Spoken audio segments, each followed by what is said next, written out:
Hi everyone, welcome again to another podcast from Teacher Joseph. And today we're going to talk about the meaning of the phrase, what a palaver. There's an R at the end of that, a silent R. What a palaver. We say this phrase when things are unnecessarily complicated, chaotic, or in general, just a bit of a mess. And I'm going to give you an example in a minute of what happened to me this week. For those of you who don't know, I recently changed my doctor. Well, I went for my usual diabetic checkup, which happens once a year, and the doctor said I was fat. I thought, this is a very harsh thing to say. Imagine saying that I'm fat. Terrible.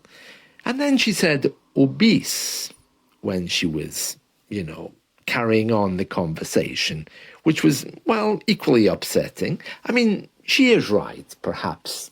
I would have said a little overweight, but she chose the more direct approach. She said fat, followed up by the word obese, which is the same thing, but more professionally said. Anyway, so I decided, because of this, that I would change my doctor. So I did. What a palaver to change the doctor. You'd think it would be quite easy, a bit like changing your electricity supplier or something.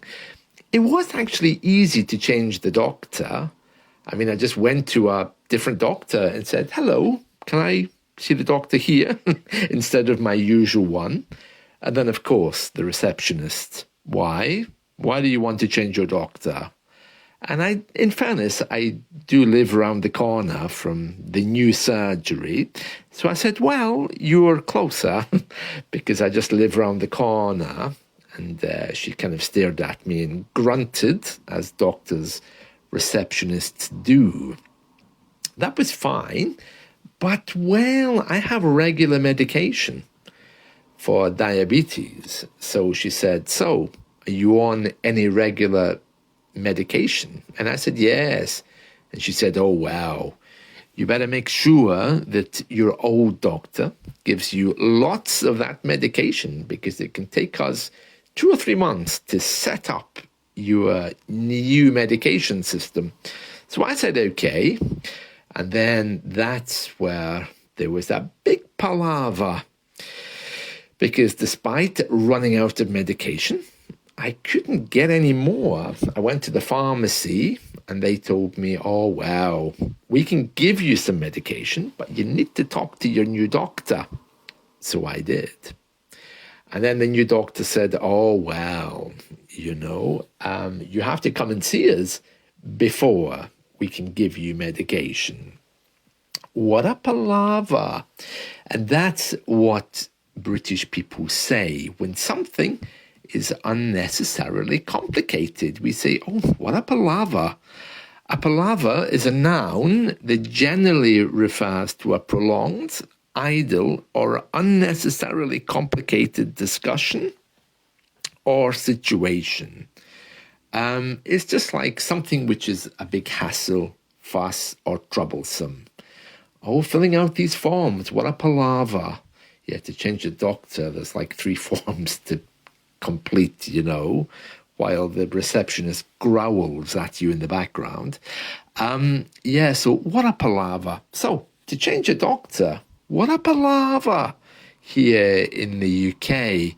Palaver, by the way, do look at the spelling because it's Palaver. But all of the sounds in that word, all of the vowel sounds, sound like A. Palaver. It's not palaver. Palaver. What a palaver. So, where does the word come from? Well, I've been kind of doing a bit of digging on this, and it looks like it is an Old English word which means speech. It's not used anymore, but apparently it was a word which in the past meant a very long speech. But these days, a palaver refers to unnecessary fuss or something quite tedious or complicated, you know. So, what a palaver. We usually say it in that way. Oh, what a palaver. And there we are. Yeah, so that's all I wanted to tell you for today.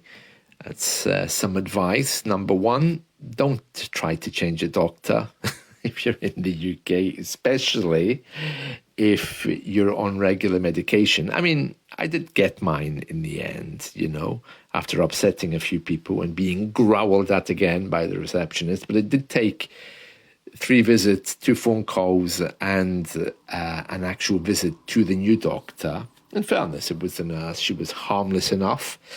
And yeah, that's my story. So what a palaver. See you soon. Bye. The man with the plan. He's got it every sentence with a chalk in his hand. Turns words into the magic, makes the dough feel grand. Joseph, the English teacher, the best in the land. Joseph, the English teacher, the best teacher in the world. He's shaping all our futures, his wisdom unfurled. With every word he whispers, our minds start to twirl. Joseph, the English teacher.